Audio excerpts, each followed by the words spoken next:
Hi, welcome.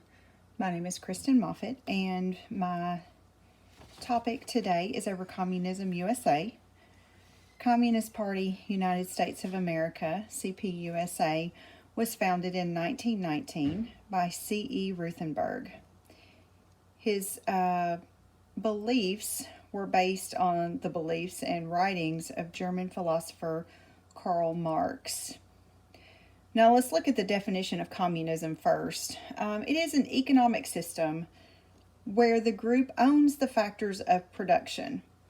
Those factors of production being labor, entrepreneurship, capital goods, and natural resources. Now, of course, we know you can't own the labor without necessarily calling it a slave, but under this society, they would tell the labor force where they should work.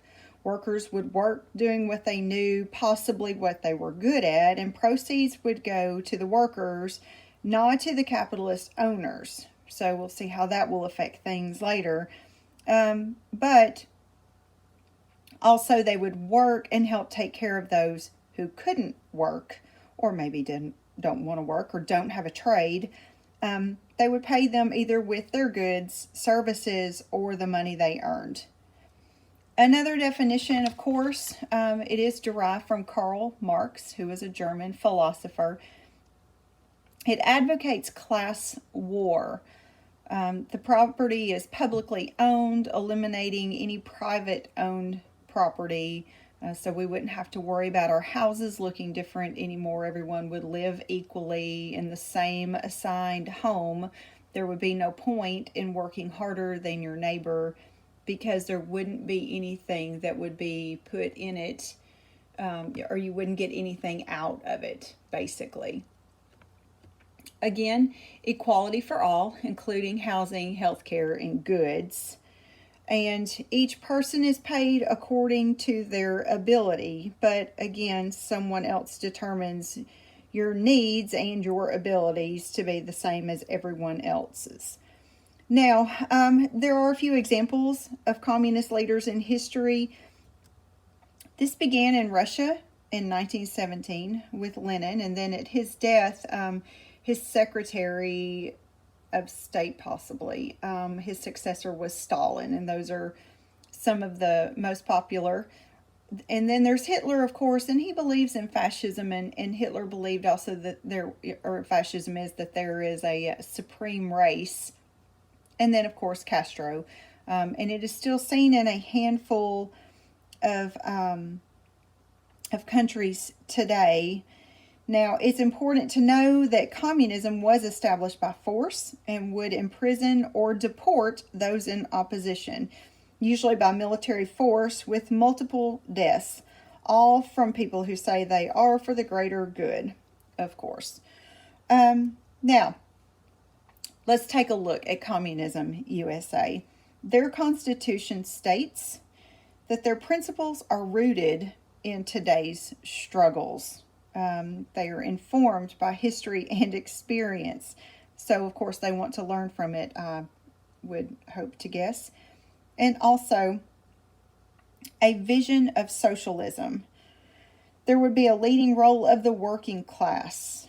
They are in a struggle for social change, so, of course, we need them to step up.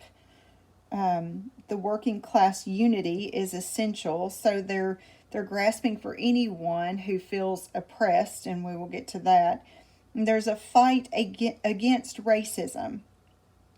They have a proponent for immigrant rights, and this will help build their unity. So their vision, their goal. It is one Bill of Rights socialism where working people make decisions of power and wealth and its distribution.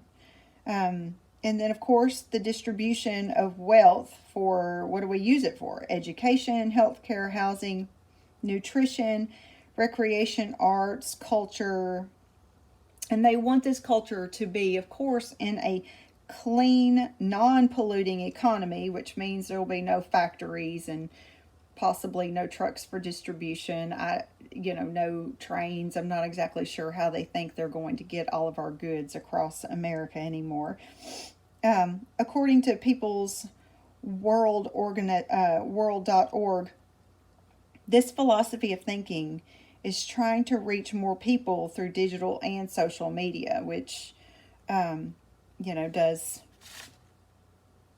sound like something that's going on all day within the media and all.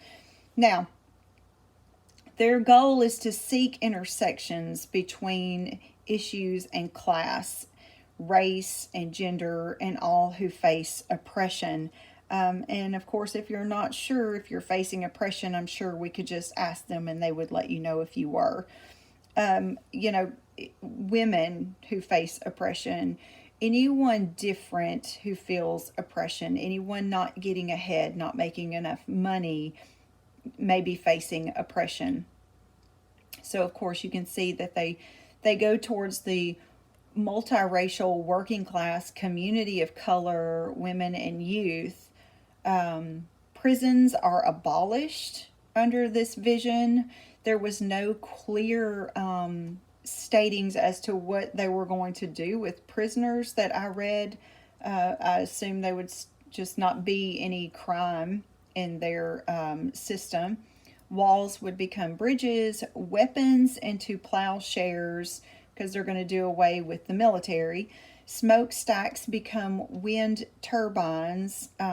So again, there's not going to be any factories, which is going to do away with jobs, which is not helping the worker as far as I can see. And where capitalists go the way of kings and dinosaurs. Great. Now,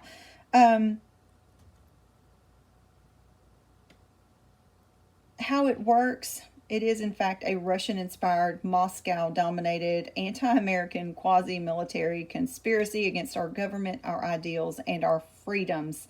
This is according to the CIA.gov library.